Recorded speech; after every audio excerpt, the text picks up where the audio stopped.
El tema de la libertad es clave, es un tema fundamental porque tiene mucho que ver también con la propia ciencia, en el sentido de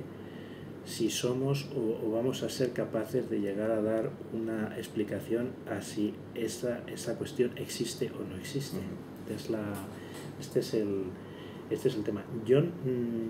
no tengo un criterio formado, porque unas veces pienso que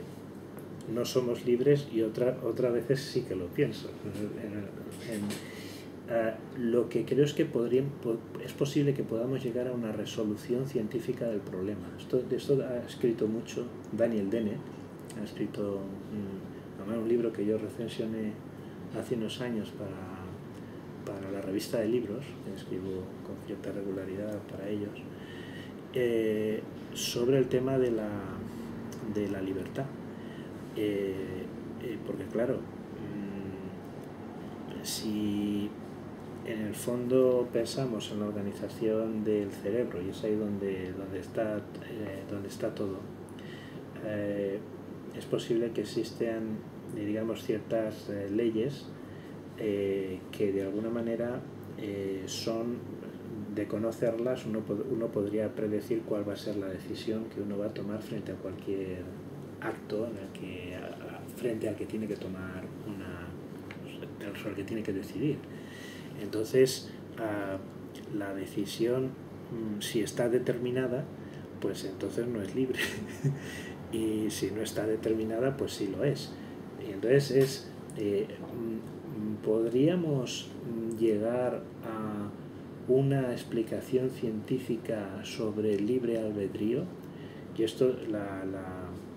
la contestación podría radicar en el hecho de que pueden existir o existen de hecho leyes en la naturaleza, por ejemplo las relacionadas con el tiempo medio de vida de un elemento radiactivo, o si vamos al ámbito de la física cuántica, que son leyes indeterministas, donde uno llega a decir, bueno, existen leyes que no son deterministas, y entonces probablemente en el caso de la libertad pudiéramos llegar a formular un cierto tipo de leyes, en el sentido de que sabemos cómo funcionan los procesos cerebrales, pero estas leyes te llevan a decir que la puesta en marcha de una decisión está asociada a una cierta ley de naturaleza indeterminista que implica una respuesta por parte de un determinado actor aplicando esa ley, donde es totalmente impredecible cuál va a ser la respuesta. Bueno, esto que digo no es nada fácil de entender, incluso a mí me cuesta explicarlo. Hay un famoso juego que desarrolló, es una especie de autómata celular, y que se llama el juego de la vida, que hay un juego, es muy conocido, que desarrolló un matemático hace ya años, que precisamente Daniel Dennett lo trabaja mucho, que es un juego, es una especie de red, una malla, juego en el ordenador, donde hay unas celdas, unas células, y se definen una serie de reglas de interacción entre esos elementos que componen las casillas. Están ocupadas por unos entes, digámoslo así, que están vivos o no lo están, y se definen una serie de interacciones de esas células, de esas casillas, con el resto de casillas. Y entonces la malla está formada por casillas con células vivas o no. Entonces las reglas que definen el juego son totalmente deterministas, y tú empiezas a jugar, pero no puedes decir cuál va a ser el final del juego, porque la naturaleza de las interacciones que aparecen allí hacen totalmente impredecible cuál puede ser la estructura final de interacciones que aparezcan entre esas células al final de 200, 300, 1000 o 2000 ciclos.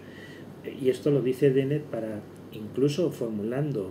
leyes deterministas, esto también es conocido, puede aparecer caos y puede aparecer una cierta indeterminación. Entonces, él trata, y yo en cierto modo lo sigo, de ver que por ahí es por donde puede haber una cierta explicación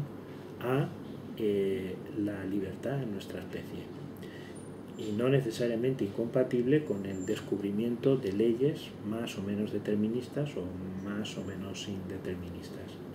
Bueno, esto por lo que hace referencia a la libertad, porque claro, si estamos hablando desde el punto de vista de la conciencia de que somos seres libres, y yo vengo diciendo ahora que somos seres totalmente determinados, no hay plano para la libertad. En cambio, es posible que sí que exista un principio de libertad, en el sentido de que estoy manifestando aquí de impredecibilidad, aún a sabiendas de que existen unas leyes científicamente más o menos definibles que puedan formular ese comportamiento. Pues podría ser. Entonces, bueno, hay una cierta respuesta, podríamos decir, yo creo, una cierta respuesta al tema del libre albedrío en particular en nuestros seres, en nuestra especie. Cómo de indeterministas sean esas leyes que puedan decir que puedan justificar que nuestra libertad sea, digámoslo así, mayor que en otras especies, bueno, pues es una cuestión también a estudiar.